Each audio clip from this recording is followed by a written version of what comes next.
All right, we're going to go ahead and get started. Hello, everyone. Thank you so much for joining us here today for the NCCASC webinar series. So as you know, this webinar is hosted by the North Central Climate Adaptation Science Center, which is based at the University of Colorado Boulder. My name is Heather Yoakum, and I am the social science lead here at the NCCASC. And I co-organize these webinars with my colleague, Imtiaz Rangwala, who's our climate science lead, and he can't be here today. And so we have Kira Clark-Wolf joining us, who is an ecologist and a postdoc here at the NCCASC. So thank you so much for helping us out today, Kira. And so we bring you these webinars to facilitate a discussion on the science and the research and best practices related to adaptation and resource management under a changing climate in our region. And so before I introduce our speaker, as always, just a kind of a quick word on housekeeping and logistics. So we are recording this webinar, and you'll be able to find this webinar as well as all of our previous webinars on our website and also on our YouTube channel. And I can put the link in the chat in a few moments for that. During the webinar, all participants will be muted, but please feel free to put your questions in the chat if anything comes up during the presentation, and we will give those questions to the speaker at the beginning of our Q&A. And then after we share those questions with the speaker and she has a chance to answer, you can unmute yourself and ask additional questions at that time. So today's speaker is Dr. Megan Oldfather. Welcome, Megan. Megan is a biologist at the University of, sorry, I have a cat. At the U.S. Geological Survey and the NCCASC here at CU Boulder, and she holds a PhD in integrative biology from the University of California, Berkeley, and a Bachelor of Science from the University of California, Santa Cruz.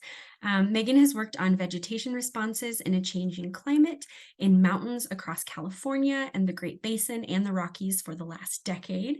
And through this research, she has worked with a range of groups, including the Terrestrial Biodiversity Climate Change Collaborative, Gloria Great Basin, and the Niwot Ridge Long-Term Ecological Research Program, which is kind of in our backyard. So that's very cool.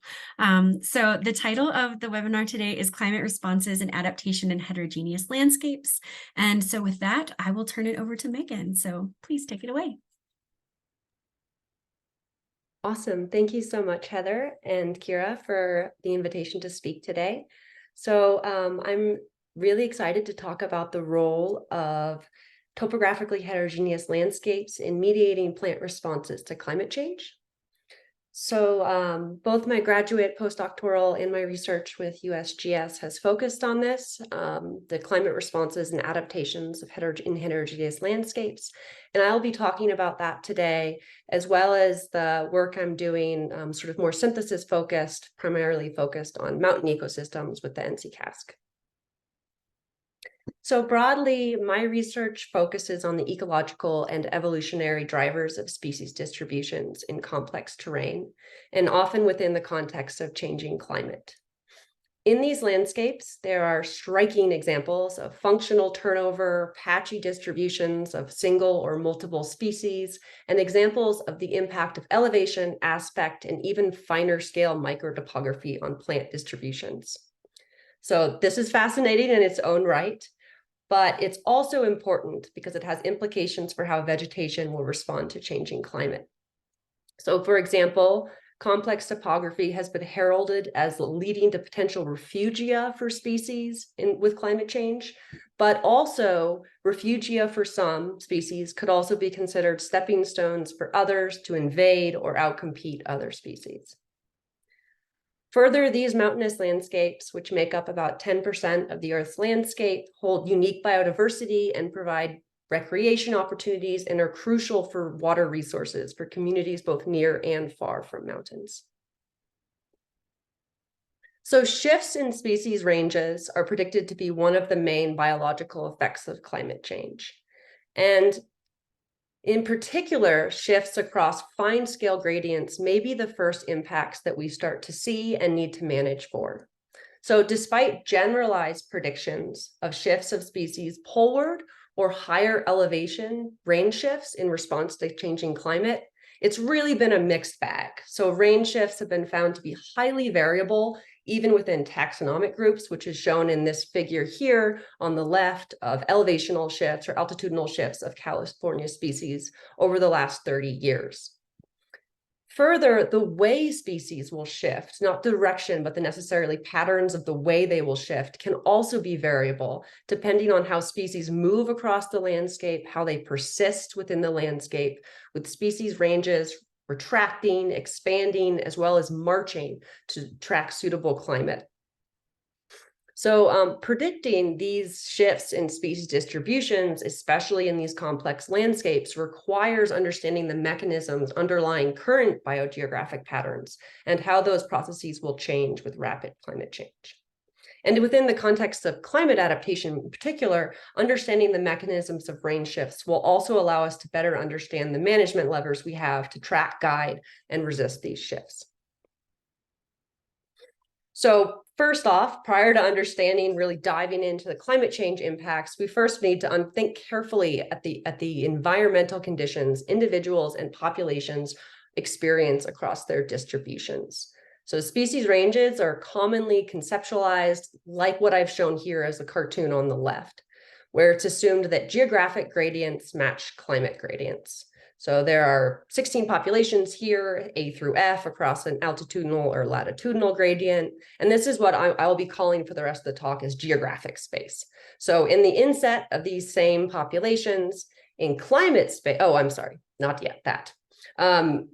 In the inset of those same populations in bivariate climate space, we see the same pattern. So we're making the assumption that populations in the geographic center of a species range also in their center of the climatic niche, which is represented here by the dashed circle in this area. I don't know if you can see my pointer. So this relationship would lead to predictions of population of expansion of population A and contraction and eventual extinction of population F with warmer, drier climate. However, if we consider the topographic realities and the requisite interactions between latitude and elevation, we might see a much less clear pattern between these two spaces, climate space and geographic space. For example, here, when we start to see a more realistic landscape, population C, despite being in the geographic center latitudinally, is beyond the climatic niche and slated for eventual extinction. So slope, aspect, and even smaller microtopography can decouple climate and geographic gradients even further. And this is even more complicated when you start thinking about multiple climate variables. So one can argue that anyone can make a cartoon that shows that ecology and plants are very complex, but we wanted to investigate if we could also compare the geographic edginess and the climate edginess of real species. And so that's exactly what we did. Specifically, we looked at the correspondence of the geographic edge of a species range and the climate edge of a species range for all 665 North American tree species. So on the left here, we have an example where there is an overall correspondence of the geographic edginess shown in red and the climate edginess, which is shown in blue for the map of the species range for the pine species. And there's somewhat of a linear relationship shown here in this bivariate plot where it's showing the distance to the climate edge and the distance to the geographic edge. So generally, where we think the geographic edge is also the climate edge of the species range.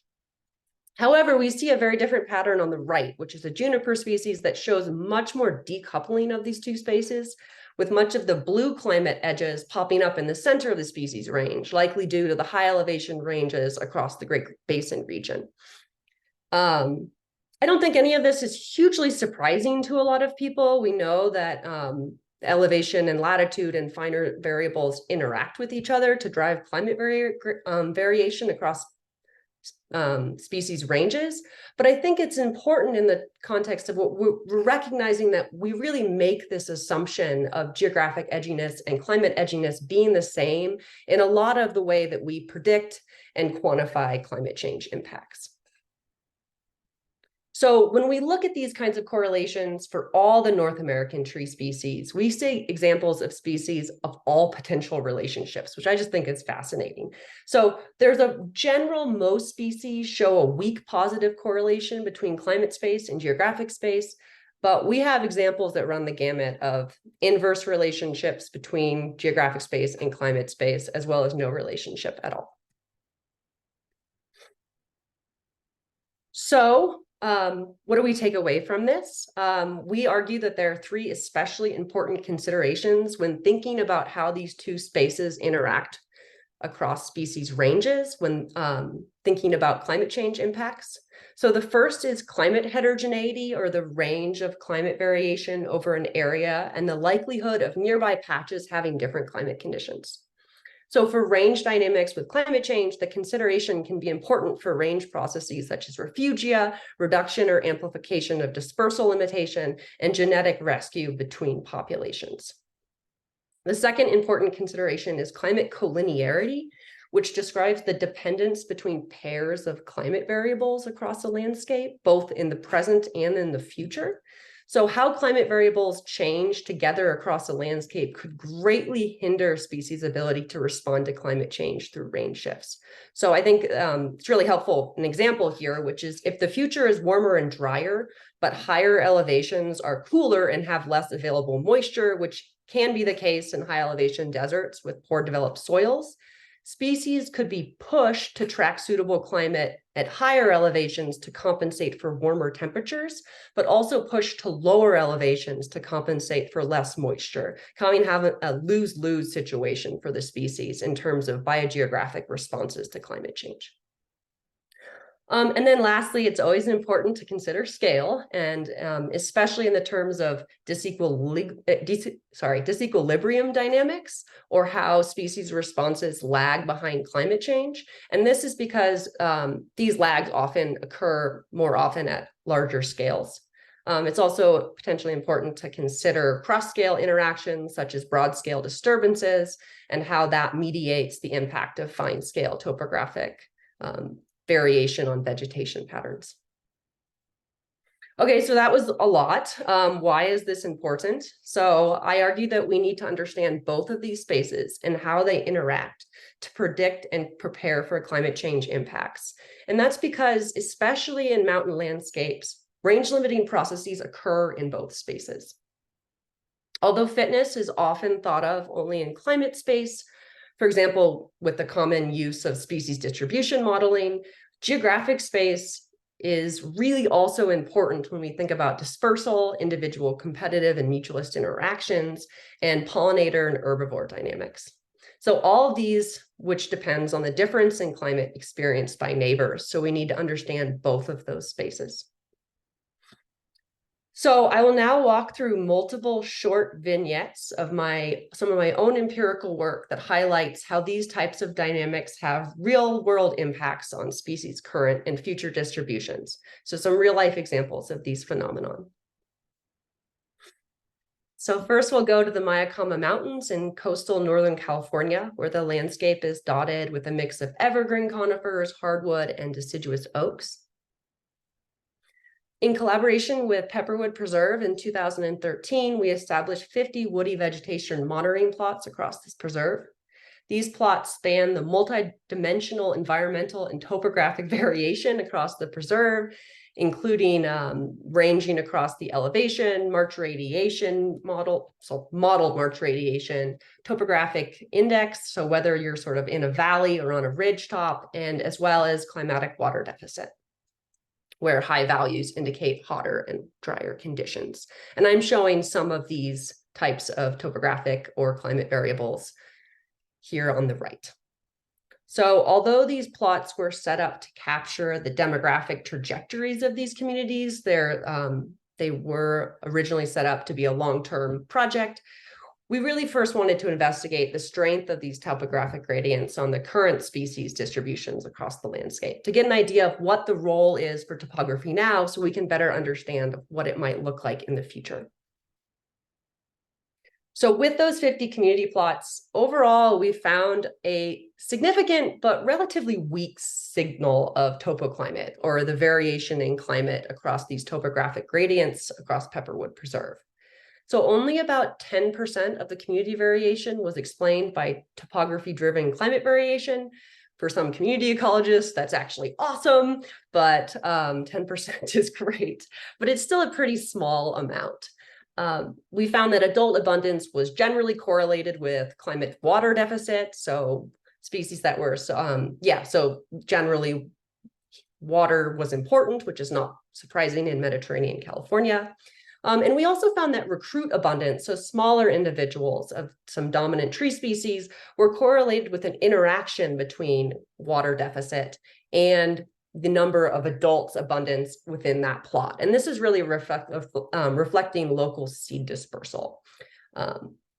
So it was a somewhat weak pattern. However, when we did a more thorough analysis that looked at the entire preserve and not just those 50 plots, we started to see a stronger pattern emerge where when we considered the climate associations of the dominant species, which is shown here on the x-axis, we found that the regional climate distributions of the species were correlated with the local topographic distributions, and that's what's shown here on the y. So in general, there was a relationship in which warm-associated species at broad scales were also found at the hottest spots at Pepperwood Preserve, which coincidentally was actually in the range center of many of these species. So this weak signal at the plot level data speaks to the difficulty of interpolation of broad findings to a single location or single point locations, especially in a disturbed system like this, where priority effects and community inertia may really play an outsized role on what the community is doing at a single point. So this preserve in particular was impacted by agricultural disturbances as well as fire. And since we established these plots, a majority of these plots have actually burned, including in the 2017 Tubbs fire shown here, as well as in 2 additional fires.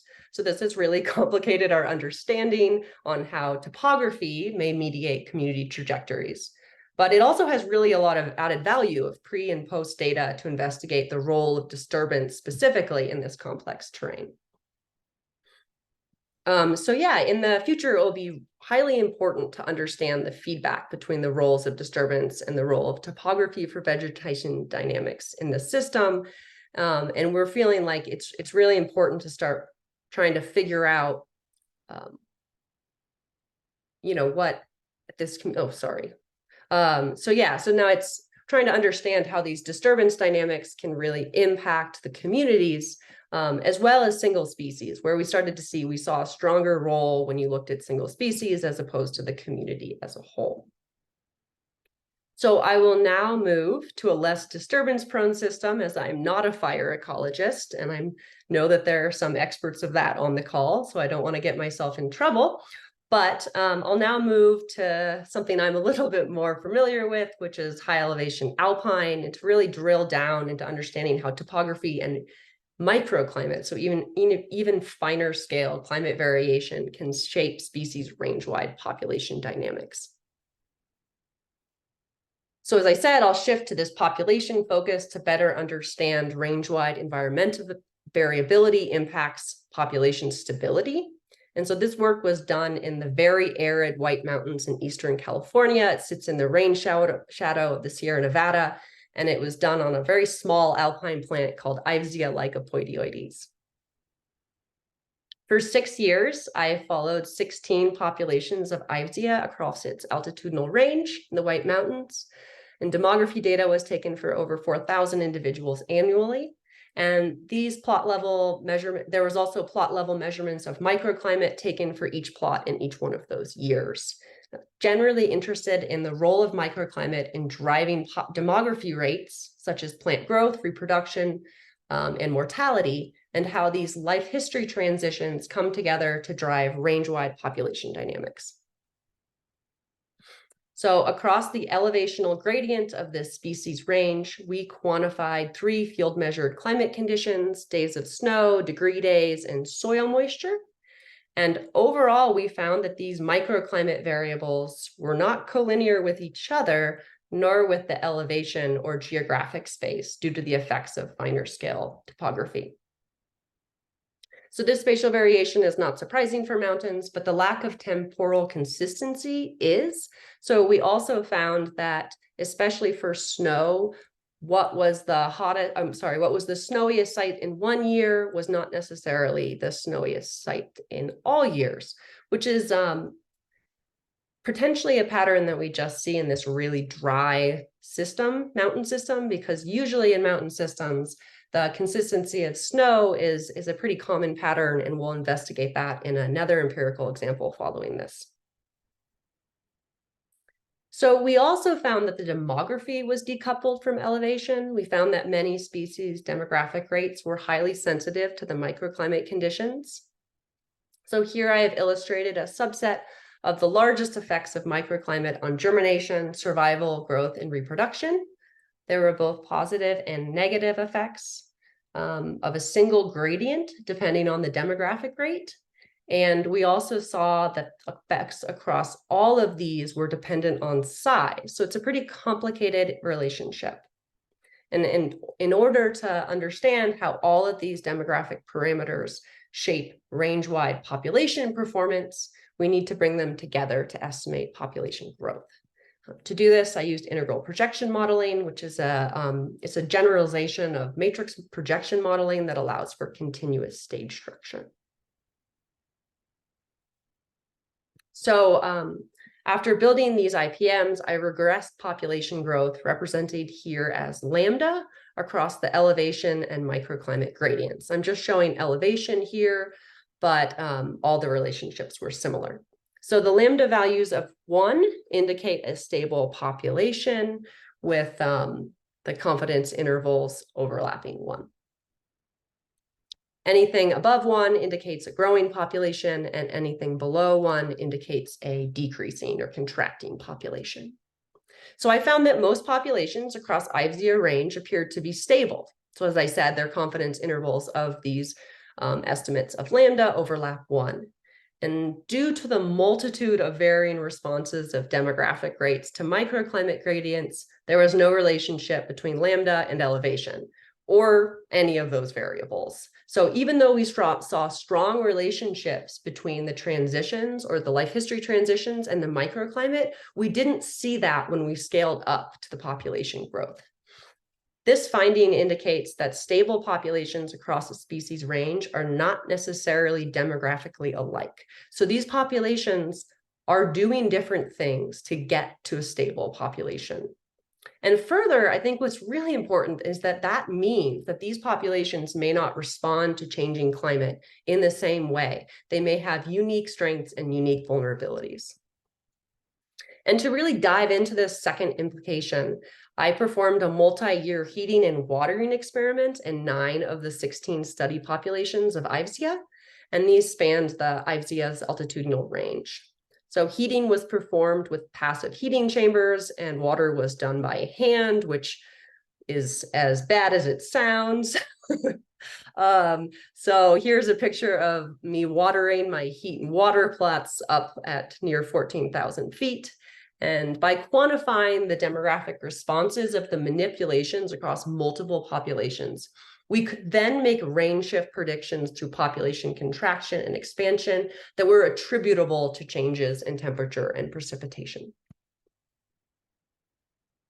Okay, and that's exactly what we did. And before I jump into these findings from the experimental manipulations, I'm going to take a second to orient you to these plots. So these results are shown in climate space, which with plots arranged in degree days on the X and soil moisture on the Y. We focused on those 2 climate variables as they were directly manipulated in the experiment. So the experimental status of a plot was explicitly included in the population modeling, allow us to make predictions about population growth under each one of these scenarios across climate space. So we could predict what the impact was of heating across the entire species range. So population level data are shown as circles or triangles, with triangles indicating a significant treatment effect at that site. So we found that across the entire climate space, all treatments had a neutral or negative effect on population growth rate, shown here in delta lambda. So we're showing that if you manipulate these populations in any way, you see a population decline. So as expectedly, heating had a largely negative effect in the hottest sites. So under the heating treatment on the right, there was the largest negative effect. We also saw this really fun, unexpected negative effect of watering in the driest sites, which I won't go into more, but I think is largely due to community interactions. And we have another paper on this that actually dives into that a lot more about the importance of those community interactions in these sites that are potentially becoming wetter earlier in the season. So it's really important to then look at these delta lambdas and ask how this decrease is impacting the overall population stability. So these manipulations led to continued large stable populations. Shown here is the dimpling. So in general, we're still seeing that these populations are staying stable with this experimental climate change. However, in the coldest, driest sites, which are interestingly also the highest elevation sites, we are starting to see that under heating and actually under all the experimental manipulations, that there's some loss of that stability. So the dimpling goes away. So this predicts actually a range contraction with warming conditions at the highest elevational range edge, which is really a surprising finding. So we're also interested in which demographic rate response to the experimental manipulations was driving this population decline. I'm not going to go into this figure except to say that it's fascinating, and also that if you start to really understand which different life history transition, shown here in the facets of survival, growth, and fecundity, really drives that change in lambda, it really gives you a window into which life history transition might be the one that could be most benefited from management and have the largest impact on population stability with climate change. So I'll just make the argument that population modeling, especially within the context of experimental manipulation, could be is a powerful tool to understand how best to manage populations into the future. So in conclusion, this work has shown that there are multiple pathways of demographic stability across species range-wide climate gradients, and that this might also lead to multiple pathways of demographic vulnerability. Also, it's important to consider how multiple life history transitions will respond to changing climate. So, and as I said, I think that demography is a really useful tool to predict the timing and magnitude of population responses and range dynamics with climate change, and could be more widely used in climate adaptation, especially for plants. I think it's more commonly used in animals. And I think it's also important to think about how range-wide population dynamics might shape overall community response, which I alluded to a little bit in this one, and I'm going to talk about more in my next empirical example. So my next empirical example focuses on community trajectories. So this is not experimental, but instead observational of 30 years of vegetation at Niwot Ridge as part of the long-term ecological research program. And so this is the first project that I'll be talking about where I didn't establish or do a large part of the fieldwork to collect this data. So I first want to recognize the huge amount of work that this project relies on from the Niwot Ridge LTER staff of both current and past staff and investigators. So within this project, we use multivariate statistics, thermal niche traits, functional traits, and co-measured snow and climate data in a single location to ask the question, how does fine-scale snow persistence mediate plant community change over the last 30 years? So we use these plots at Niwot Ridge, which are these 88 alpine community plots that have been measured since 1989, approximately every 5 years. And the interesting thing about these plots is that they span a really large snow persistence or snow depth gradient, which we've shown modeled here on the right, in which we have plots that span from plots that are largely covered in the winter to plots that have that are rarely covered in the winter to plots that have snow through midsummer. And over this study period, the temperature of Niwot has been increasing, largely driven by increasing summertime temperatures shown here in red. And this has a really large impact on sort of the cumulative temperature experienced by vegetation during the growing season, which is growing degree days. And this is a really key metric for alpine vegetation globally. So this is the main driver we're seeing at Niwot. Interestingly, snow has not changed at Niwot, despite regional trends of snow loss and earlier snow melt. We aren't seeing that at Niwot Ridge, and that kind of actually gives us a unique ability to ask the question of, if we aren't seeing changes in snow, what do we just expect with changes in temperature, and how might that interact with snow in the future? So importantly, we recognize, due to the massive amounts of research that's gone on up at Niwot Ridge, that snow is a really important driver of alpine vegetation in this system. And it specifically shapes kind of what limits alpine growth. So in energy limitation is predicted to be the major factor in snowier sites, while soil moisture limitation is really expected to be the factor for wind exposed, or these sites that are often not very snowy. So consequently, with this warming temperature, we might expect rising temperatures will relax that energy limitation in snowier sites while exacerbating the water limitation in the exposed sites. Okay, so what have these communities been doing? Sorry. So on the left here, we have the time on the x-axis and the magnitude of compositional change since 1990 on the y. And shown in black, we have the low snow plots. Shown in blue, we have the average snow plots, and then high snow plots shown in gray. And what we found is that over the last 30 years, we've seen the most compositional change in the most extreme. So we've seen both the highest snow and the lowest snow plots changing the most.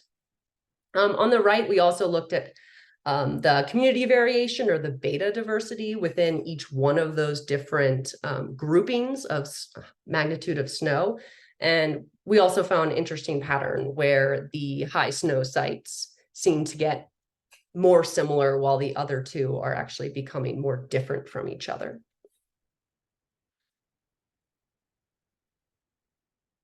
So we saw that the low snow sites and the high snow sites changed the most, but we also found out that they're changing in two different directions. So thermophilization, or this increase in warm adapted species, has been a global trend that we've seen in alpine areas. Commonly often seen in the Alps, where they have the longest data sets, where they're starting to see lower elevation species moving up that have higher thermal niches and increasing the overall thermal association of those communities. This is called thermophilization. We expected to see that in this landscape due to the fact we're starting to get 30 years, we're starting to see some potential higher changes. However, in direct contrast to that prediction, we saw a pretty weak trend of it in high snow sites. And we actually found this very strong impact of reverse thermophilization in low snow sites. So we saw that the community overall was getting a higher number or abundance of species that were associated with cool conditions. And this was really surprising, because it's been getting a lot hotter at Niwot Ridge.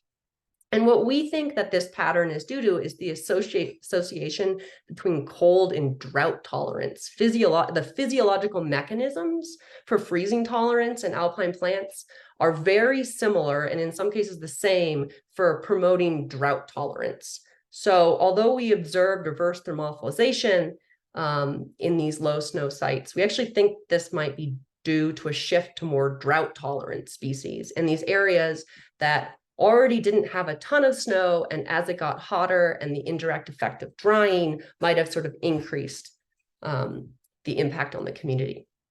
And lastly, I'll just note quickly, this muted turnover in the average snow sites, and also in the previous figures, we think this might be due to species within those communities responding to those concurrent changes in energy and water availability. So the kind of example that I proposed before, where these dynamics of these two limiting drivers push the average snow communities in different directions. And so their ability to respond to climate change is limited, or could lead to novel communities. So this hypothesis about reverse thermophilization being driven by moisture limitation is also supported by functional trait shifts that we saw in these communities, where we saw that the community-weighted water use efficiency also increased, but also only in these low snow sites. So overall, there was this shift to more conservative functional trait strategies across the landscapes. But in these low snow sites, that was really being driven by this large shift into more water efficient species. And lastly, we found that these community level patterns were largely driven by changes in species abundance, not local colonizations or extinctions. And this is really consistent with the idea of these systems being slow growing, having high survivorship, and being able to persist for a long time as an individual can persist for a long time, even under unsuitable climate conditions. And so here are some plots that show increasing abundance of the two common graminoids. And these really stand out as they had approximate fourfold increase in relative abundance across the last 30 years.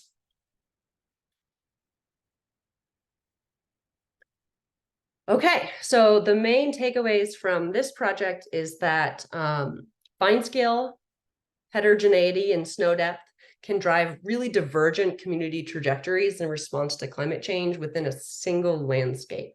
So these plots, I'm sorry if I didn't mention this earlier, they're like 10 meters apart from each other, and they're doing very different things in response to this warming temperature. So the type of species that will be successful in the face of changing climate in these mountain landscapes can change over the scale of meters. And this project lastly also highlights the abundance response and just the strength of that, even if you have 30 years of data, as really being the initial response that we'll probably see in these sort of slow lagged systems. And so really, yeah, that focus on the abundance shifts across the topographic gradients as the initial climate impact. Okay, I'm probably going to go over time, so I might do this one quickly. I just wanted to do a little shout out that another project that I've worked on that sort of also takes both that long view of long-term monitoring data, but also at a broader scale is the Gloria Great Basin Project. So Gloria is the Global Observation Research Initiative in Alpine Environments, and it's an international network and methodology for surveying alpine summits in a consistent way, and it was developed by a central group in Austria. Gloria Great Basin is an offshoot group that has been doing monitoring of mountain peaks across the Western US since 2004. I've been a volunteer since 2009. It's a really great project. Yes. I'm going to run out of time, sorry. And then I just wanted to share really quickly, because we're really excited about it. As I said, well, at least I said on the slide, that this project, Gloria Great Basin, has started monitoring these sites in 2004. And so we're just starting to get to the point where we have 20 years of data, and we're starting to look at patterns.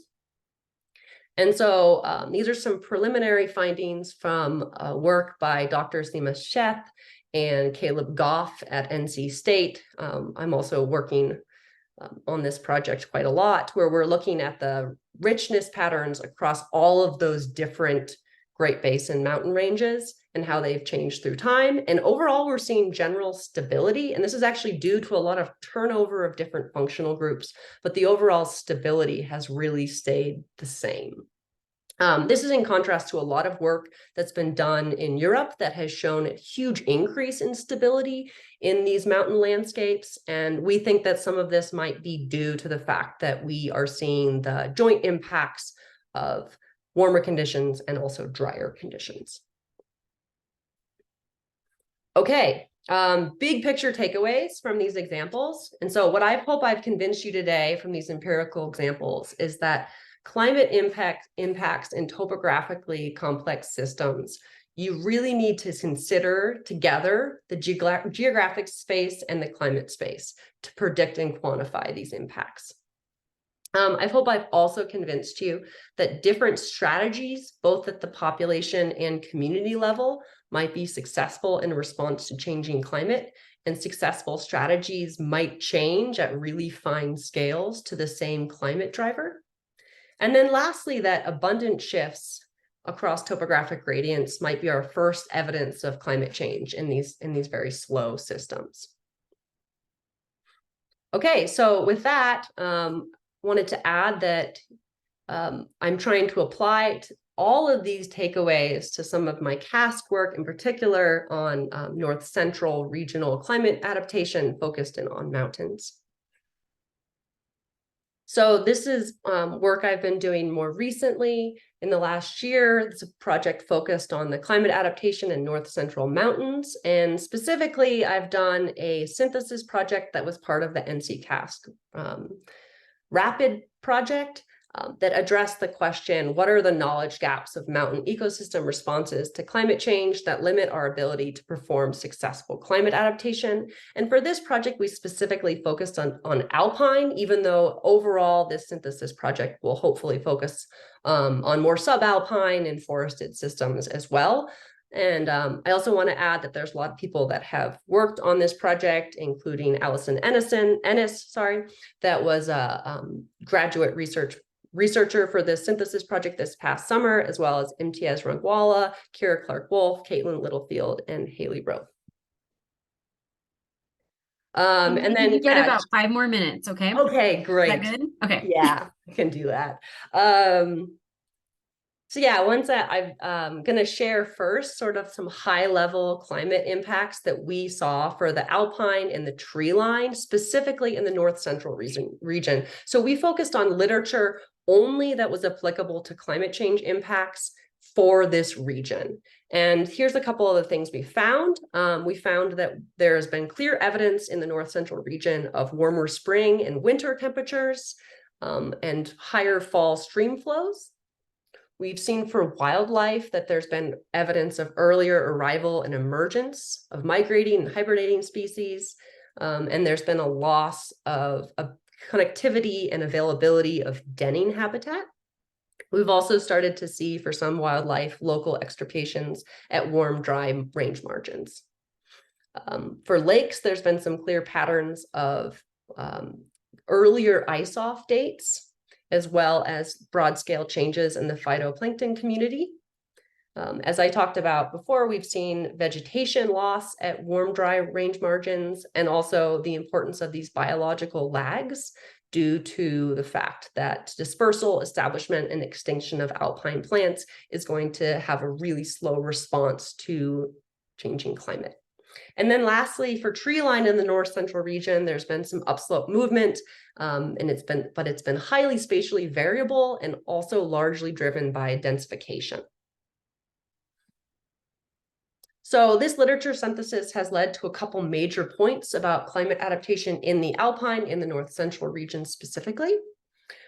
First, we found that as temperature warms, alpine species that currently occupy the coldest parts of the landscape may have limited opportunities to move uphill.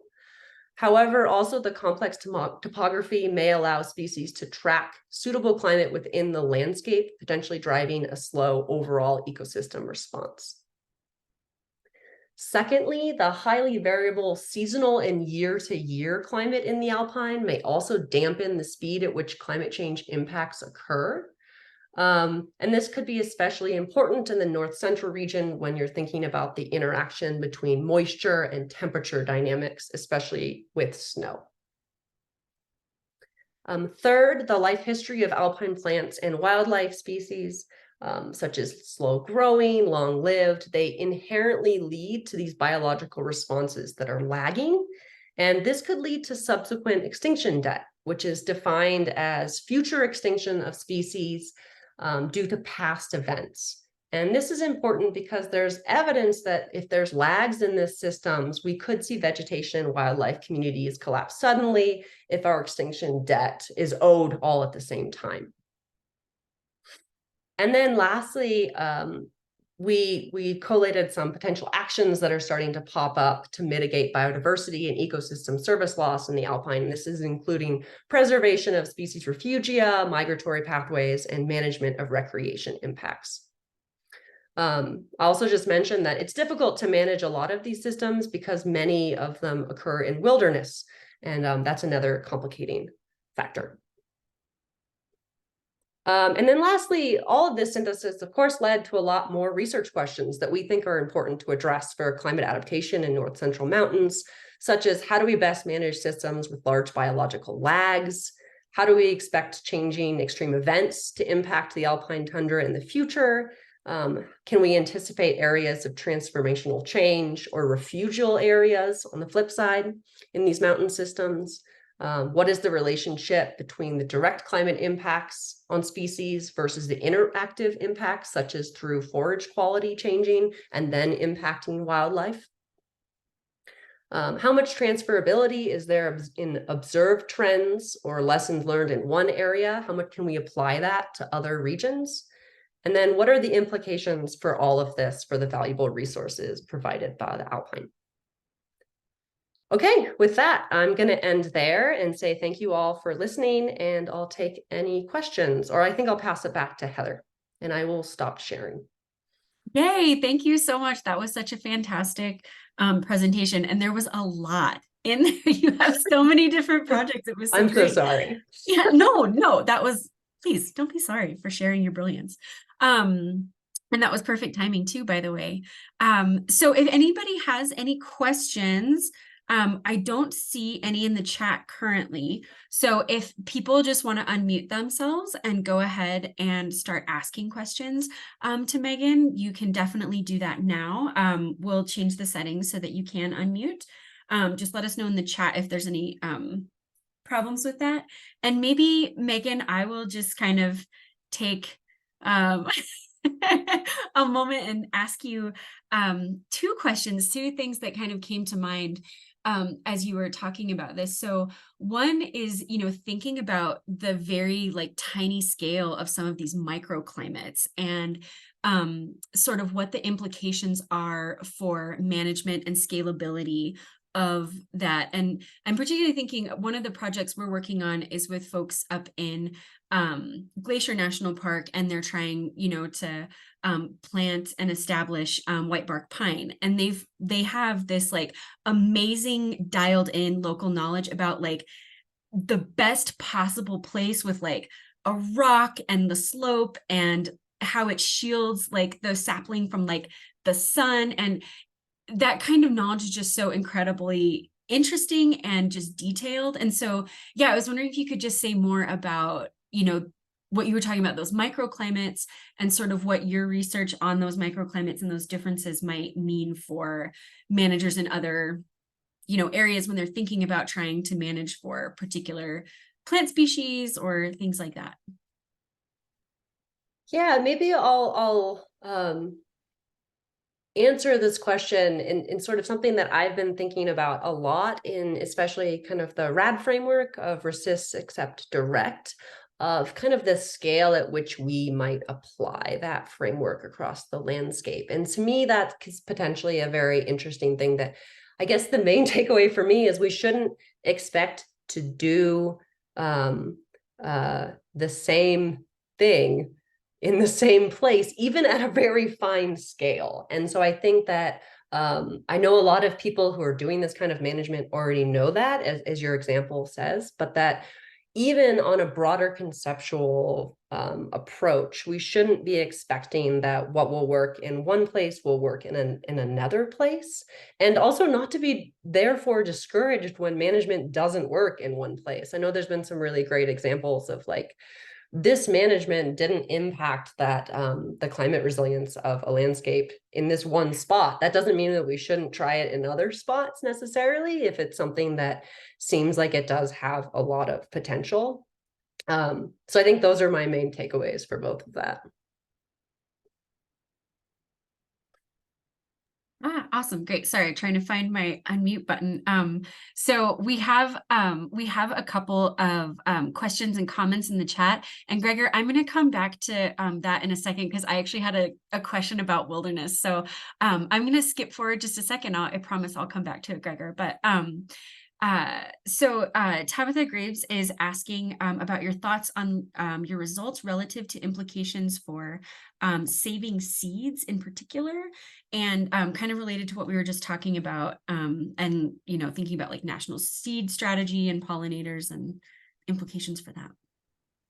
Yeah, that's a great question. I mean, I think what it really is based on is the fact that a lot of these patterns of really fine scale differences in how populations, communities, and climate change, how they respond to climate change varies, is often thought of just due to local adaptation. So we call them the same we call them the same species, but they're doing really different things. And I think that's a really important reason for why there's been a lot of, I know in a lot of seed collection that's very, very local. So we're not just getting the species, but we're getting the species in all these different places to potentially get a range of variation, both for genetic diversity, but also potentially to get species, parts of the species that are really potentially adapted to future climate. And I think that maybe I'm not going to, I think that's hugely important. Especially in the context of collecting seed to get that local adaptation part. But I will just say that I think that I don't have any evidence of local adaptation in any of my work. I didn't do, I mean, not that I don't think it's there, but I don't have direct evidence of it because I didn't do the right experimental manipulations for that. But I do think that even without local adaptation, you'll still see a lot of variation due to that, the ability of populations to be stable in different ways and communities to be stable in different ways. You'll still see large scale impacts of how those populations are going to be doing in the future, regardless of whether they're locally adapted or not. And I am not sure if that answered the question.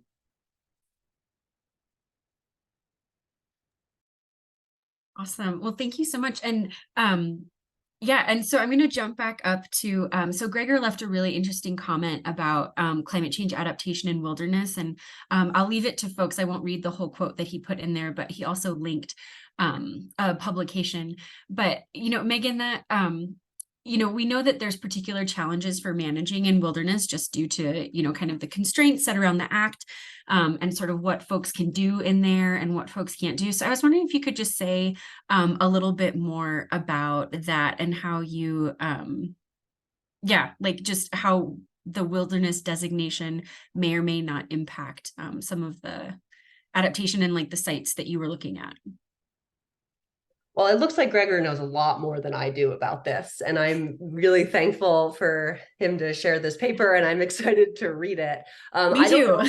I don't know if I have anything huge to add to that comment, besides that in reading a lot of these different papers for the alpine synthesis, it just seems like management is not it's not largely discussed when talking about climate change, specifically in the alpine. That is not the case in most mountainous landscapes. It's not the case in most wilderness landscapes, designated landscapes. But in the alpine in particular, it's just not something that people are really thinking about, except in the context of areas that have roads in them, in which that could bring up invasive species, and also within the context of recreation impacts. So there's been some work done that has shown that just by hikers walking on these alpine plants, there can be pretty broad scale impacts that sort of proliferate through the population dynamics. But yeah, I'm super stoked on that paper. So thank you so much.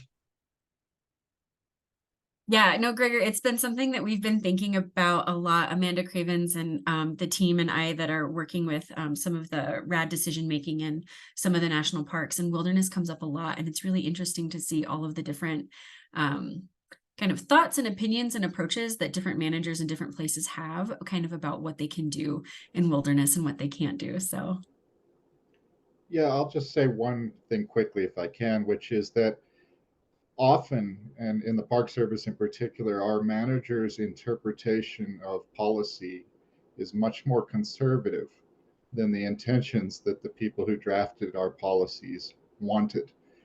Because what's influencing their interpretation is their own worldview, things like that. And so, not to get too deep into the wilderness thing, but keeping things untrammeled, i.e., not having interventions, is just one of 5 pillars of wilderness stewardship. Another one is to keep them natural, and those are often in tension. So, this Long and Bieber article talks about, we use helicopters to dump lime in streams in wilderness to combat acidification. That's some serious trammeling, but it's to try to keep things natural. So, the shorthand of we don't touch it as wilderness is sometimes useful, sometimes lazy. And I think in the context of a changing climate, it's better to go to more careful analyses like this and understand. And the basic point these folks make is there are more hoops procedural to operate in wilderness. Those are good hoops. You can do climate change adaptation working through the hoops. It's a little more work than elsewhere, maybe a lot, but those hoops are there to allow you to do that if you can make your case.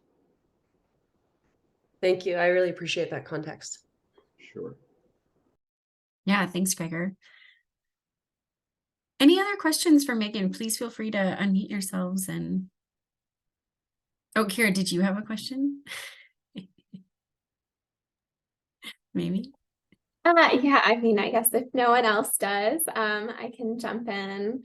I guess sort of thinking about this, the alpine as being a relatively inaccessible area where there's not a whole lot of active management of vegetation communities. I'm wondering how much, if there were active management of vegetation, how much that would influence kind of the ecosystem services that we're interested in, water resources and the like, and how much sort of the vegetation changes that you're thinking about feed back to then, shape microclimate and snow dynamics in these types of alpine environments. Is that really dependent on things like shrub and tree expansion, or do sort of like finer grained shifts in forb communities in the alpine really have those kind of feedback effects on the physical environment? Yeah, I mean, you've brought up a great point. They totally do. That, yes, especially the example you have of shrubification of tree line expansion into the alpine. There's been some great work that has shown in this region that, and globally, that if you have shrubs have huge impact on the type of alpine community that can coexist with them, as well as sort of the positive feedback, which I feel like you're alluding to, of like, once you get some trees up there, sometimes you can get more trees just because of how those first trees impact those microclimate conditions. Oftentimes shrubs will increase the snow around a small area surrounding the shrub, which both can increase soil moisture and also have species be less accessible to freezing temperatures during the winter. And so I think that those feedbacks are hugely important for future vegetation change.